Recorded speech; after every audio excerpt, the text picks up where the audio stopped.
آخر کیا وجہ ہے کہ تم اللہ کی راہ میں ان بے بس مردوں، عورتوں اور بچوں کی خاطر نہ لڑو جو کمزور پا کر دبا لیے گئے ہیں اور فریاد کر رہے ہیں کہ خدایا ہم کو اس بستی سے نکال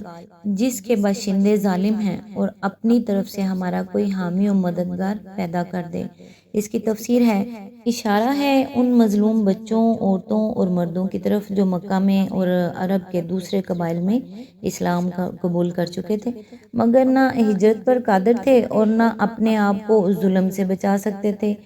یہ غریب طرح طرح سے تختہ مشق ستم بنائے جا رہے تھے اور دعائیں مانگتے تھے کہ کوئی انہیں اس ظلم سے بچائے۔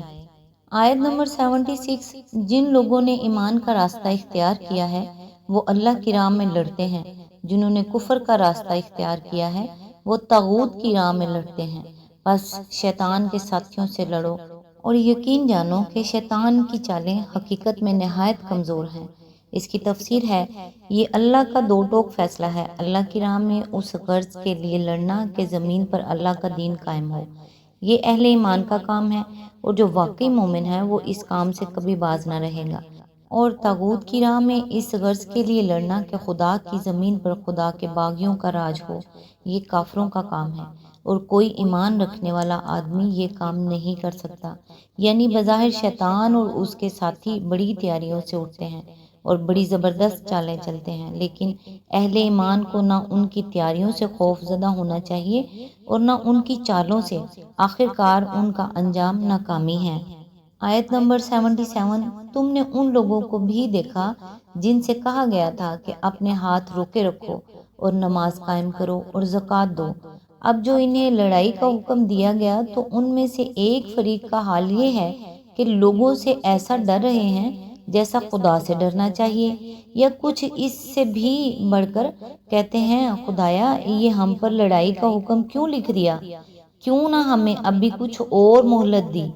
ان سے کہو دنیا کا سرمایہ زندگی تھوڑا ہے اور آخرت ایک خدا ترس انسان کے لیے زیادہ بہتر ہے، اور تم پر ظلم ایک شمع برابر بھی نہ کیا جائے گا۔ اس کی تفسیر ہے، اس آیت کے 3 مفہوم ہیں اور تینوں اپنی اپنی جگہ صحیح ہیں۔ ایک مفہوم یہ ہے کہ پہلے یہ لوگ خود جنگ کے لیے بےتاب تھے، بار بار کہتے تھے کہ صاحب ہم پر ظلم کیا جا رہا ہے، ہمیں ستایا جا رہا ہے، مارا جاتا ہے، گالیاں دی جاتی ہیں، آخر ہم کب تک صبر کریں، ہمیں مقابلے کی اجازت دی جائے۔ اس وقت ان سے کہا جاتا تھا کہ صبر کرو اور نماز و زکوٰۃ سے ابھی اپنے نفس کی اصلاح کرتے رہو، تو یہ صبر و برداشت کا حکم ان پر شاق گزرتا تھا، مگر اب جو لڑائی کا حکم دے دیا گیا تو انہیں تقاضا کرنے والوں میں سے ایک گروہ دشمنوں کا ہجوم اور جنگ کے خطرات دیکھ دیکھ کر سہما جا رہا ہے۔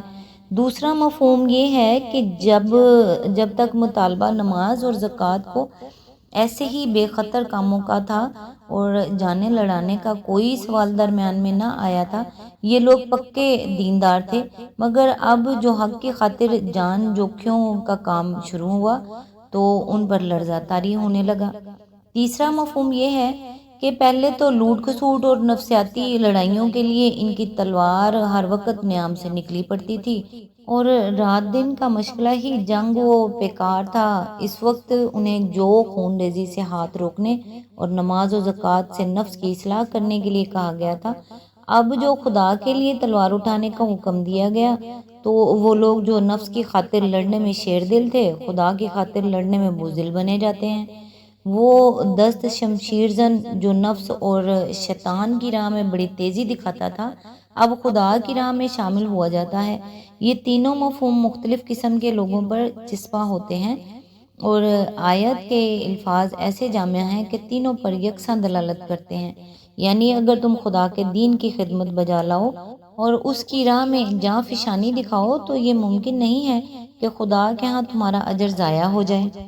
آیت نمبر 78، رہی موت تو جہاں بھی تم ہو وہ بہرحال تمہیں آ کر رہے گی، خواہ تم کیسی ہی مضبوط عمارتوں میں ہو، اگر انہیں کوئی فائدہ پہنچتا ہے تو کہتے ہیں یہ اللہ کی طرف سے ہے، اور اگر کوئی نقصان پہنچتا ہے تو کہتے ہیں یہ تمہاری بدولت ہے، کہو سب کچھ اللہ ہی کی طرف سے ہے۔ آخر ان لوگوں کو کیا ہو گیا ہے کہ کوئی بات ان کی سمجھ میں نہیں آتی، اس کی تفسیر ہے، یعنی جب فتح اور ظفر، کامیابی اور سرخ روئی نصیب ہوتی تو اسے اللہ کا فضل قرار دیتے ہیں اور بھول جاتے ہیں کہ اللہ نے ان پر یہ فضل نبی ہی کے ذریعے سے فرمایا ہے۔ مگر جب خود اپنی غلطیوں اور کمزوریوں کے سبب سے کہیں شکست ہوتی ہے اور بڑھتے ہوئے قدم پیچھے پڑنے لگتے ہیں تو سارا الزام نبی کے سر تھوپتے ہیں اور خود بری الزمہ ہونا چاہتے ہیں۔ آج تک کے لیے اتنا ہی۔ نیکسٹ انشاءاللہ آیت نمبر 79 سے سٹارٹ کریں گے۔ تب تک کے لیے دعاؤں میں یاد رکھیے گا۔ اللہ حافظ۔